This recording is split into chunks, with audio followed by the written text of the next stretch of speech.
Hi ನಮಸ್ಕಾರ ಎಲ್ಲರಿಗೂ. Welcome back to my channel Pushpo's vlogs. ನಾವು ಕೂಡ ಇದು last week video Sunday video ಆಗಿರುತ್ತೆ. ಮನೇಲಿ ಹಿರಿಯರ ಪೂಜೆ ಎಲ್ಲ ಇತ್ತು. ಏಕಾದಶಿ ಹಬ್ಬ ಅಂತ ಮಾಡ್ತೀವಿ ನಾವು. ಎಲ್ಲರೂ ಮಹಾಲಯ ಅಮಾವಾಸ್ಯೆಯಲ್ಲಿ ಮಾಡ್ತಾರೆ. ನಮ್ಮ ಮನೇಲಿ ಬಂದು ಏಕಾದಶಿ ಹಬ್ಬದ ದಿವಸ ಮಾಡ್ತೀವಿ.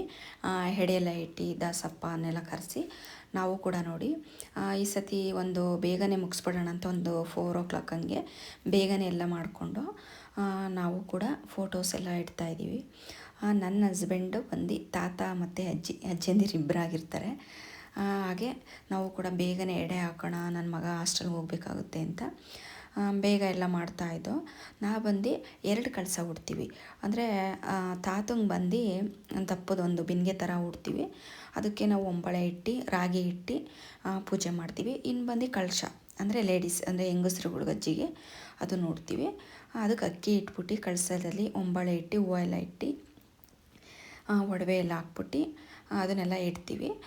ನೋಡಿ ಬಂದು ಈ ಥರ ಪೂಜ್ತೀವಿ. ಎಲ್ಲರಿಗೂ ಕೂಡ ಈ ಪೂಜೆ ಅಂದರೆ ನಮ್ಮ ಮನೇಲಿ ಹಿರಿಯರು ಯಾರೇ ತೀರೋಗಿದ್ರು ಕೂಡ ಅವ್ರ ಹೆಸ್ರು ಹೇಳ್ಕೊಂಡು ಧೂಪ ಹಾಕ್ತೀವಿ. ಬಟ್ ಮೇಯ್ನು ಅಜ್ಜಿ ತಾತ ಅವ್ರನ್ನ ಪೂಜೆ ಈ ಥರ ಎಲ್ಲ ಎಡೆ ಇಟ್ಟು, ಅಂದರೆ ನಾವು ಈ ಸತಿ ಭಟ್ರನ್ನ ಇಟ್ಟಿದ್ದೋ, ಹಾಗಾಗಿ ಅಡುಗೆ ಎಲ್ಲ ಭಟ್ರೆ ಮಾಡಿದ್ರು. ಹಾಗಾಗಿ ಸ್ವಲ್ಪ ನಮಗೆ ರಿಲೀಫ್ ಅನ್ನಿಸ್ತು. ಪ್ರತಿ ವರ್ಷ ನಾವೇ ಮಾಡಬೇಕಿತ್ತು. ಮತ್ತು ನಾವೇನಪ್ಪ ಅಂದರೆ ಈ ಹಬ್ಬದಲ್ಲಿ ದಾಸಪ್ಪನ್ನ ಕರೆಸಿ ನಾಮ ಎಲ್ಲ ಇಡ್ಸ್ಕೊಂಡು ಮನೆಯಲ್ಲಿ ಅದನ್ನೆಲ್ಲ ಓದಿ ಆಮೇಲೆ ನಾವು ಊಟ ಎಲ್ಲ ಹಾಕೋದು. ಊಟಕ್ಕೆಲ್ಲ ತೀರ್ಥ ಎಲ್ಲ ಹಾಕಿ ನಾವು ಕೂಡ ಅದೇ ಥರ ದಾಸಪ್ಪನೆಲ್ಲ ಇಕ್ಸ್ಬಿಟ್ಟು ನಾಮ ಎಲ್ಲ ಇಡ್ಸ್ಕೊಂಡು ನನ್ನ ಮಗ ಕೂಡ ಇಡ್ಸ್ಕೊಂಡ. ಮಗಳು ಸಹ ಬಂದಿರಲಿಲ್ಲ, ಅವಳಿಗೆ ಟೆಸ್ಟ್ ಇತ್ತು ಅಂತ. ಹಾಗಾಗಿ ಪೂಜೆ ಎಲ್ಲ ಚೆನ್ನಾಗಿ ಆಯಿತು. ನಾವು ಊರಿಗೆಲ್ಲ ಹೇಳಿ ಊಟ ಹಾಕ್ತಾ ಇರ್ತೀವಿ ಈ ಹಬ್ಬದ ದಿವಸ. ಹಾಗೆ ಈ ಸತಿ ಸ್ವಲ್ಪ ನೆಂಟರುಗಳಿಗೂ ಹೇಳಿದ್ದೋ.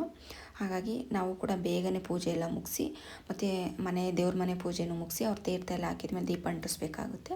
ನಂತರ ತೋಟದ ಹತ್ರ ಹೋಗಿ ಸಮಾಧಿಗಳ ಪೂಜೆ ಸಹ ಮಾಡ್ಕೊಂಬರ್ಬೇಕು. ಅಂದರೆ ನಾವೇನು ಅಡುಗೆ ಮಾಡಿರ್ತೀವೋ ಅದನ್ನೆಲ್ಲ ತೊಗೊಂಡು ಹೋಗ್ಬಿಟ್ಟು ಇಟ್ಟು ಸ್ವಲ್ಪ ಸಮಾಧಿ ಹತ್ರ ಅರ್ಶಿನ ಕುಂಕುಮ ಇಟ್ಟು ದೀಪ ಅಂಟಿಸಿ ಹೂವು ಹಾಕಿ ಪೂಜೆ ಮಾಡ್ಕೊಂಡು ಬರ್ತೀವಿ. ಅದೇ ಥರ ನಾವು ಕೂಡ ಪೂಜೆ ಎಲ್ಲ ಮಾಡ್ದೋ. ಮನೇಲಿ ಏನು ಅಡುಗೆ ಮಾಡಿರ್ತೀವೋ ಅದನ್ನೆಲ್ಲ ಇಟ್ಟು ಬಂದ ಮೇಲೇ ನಾವು ಊಟ ಮಾಡಿ, ಅಂದರೆ ಉಪವಾಸ ಇರ್ತೀವಿ ಒಬ್ಬರು. ಕಳಶ ಎಲ್ಲ ಪೂಜೆ ಸಮಾಧಿ ತಗೋಗಿ ಬರೋವರೆಗೂ ನಾನು ಕೂಡ ಉಪವಾಸ ಇದ್ದು ಆಮೇಲೆ ಮನೇಲಿ ಬಂದು ಪೂಜೆ ಮಾಡಿ ಧೂಪ ಎಲ್ಲ ಹಾಕಿದ್ದಾದಮೇಲೆ ನಾನು ಕೂಡ ಊಟ ಮಾಡ್ತೀನಿ. ಅಂಥವ್ರಿಗೂ ಊಟ ಏನು ಮಾಡೋದಿಲ್ಲ, ಉಪವಾಸನೇ ಇರ್ತೀವಿ. ಹಾಗೆ ಸ್ವಲ್ಪ ಜನಕ್ಕೆ ಕೂಡ ಊಟ ಬಡಿಸ್ದೋ. ಎಲ್ಲರೂ ಇದೇ ಥರ ಅಂತ ಅಂದ್ಕೊಳ್ತೀನಿ. ಆಲ್ಮೋಸ್ಟ್ ಎಲ್ಲರೂ ಮಹಾಲಯ ಅಮಾವಾಸ್ಯೆಗೆ, ಬಟ್ ನಮ್ಮ ಮನೇಲಿ ಮಾತ್ರ ಏಕಾದಶಿಗೆ ಮಾಡ್ತೀವಿ. ಕೆಲವೊಂದು ಕಡೆ ಒಂದೊಂದು ಥರ ನಿಯಮ ಇರುತ್ತೆ. ಬಟ್ ನಮ್ಮ ಅಮ್ಮ ಮನೇಲಾಗಿರ್ಬೋದು, ನನ್ನ ದೊಡ್ಡಮ್ಮ ಅಜ್ಜಿ ಮನೆ ಎಲ್ಲರೂ ಕೂಡ ಮಹಾಲಯ ಅಮಾವಾಸ್ಯೆನೇ ಮಾಡ್ತಾರೆ. ನಮ್ಮ ಮನೇಲಿ ಪುಟಾಣಿ ನನ್ನ ಮೈದನ ಮಗಳು ಕೂಡ ಪೂಜೆ ಮಾಡ್ತಾ ಇದ್ದಾಳೆ ನೋಡಿ. ಅಂದರೆ ಒಂದೊಂದು ಕಡೆ ಒಂದೊಂದು ಥರ ಮಾಡ್ತಾರೆ. ಅಂದರೆ ಅವ್ರು ಯಾವ್ಯಾವ ಥರ ಮಾಡ್ಕೊಂಬಂದಿರ್ತಾರೋ ಹಿರಿಯರು ಅದೇ ಥರ ಮಾಡ್ತಾರೆ. ಕೆಲವರು ಅಮಾವಾಸ್ಯೆ ಹಿಂದೆ ಮುಂದೆ ಮಾಡ್ತಾರೆ. ಶನಿವಾರ ಆಗಿರ್ಬೋದು, ಸೋಮವಾರ ಸಿಕ್ಕಿದ್ರೆ ಆ ಥರ ಮಾಡ್ತಾರೆ.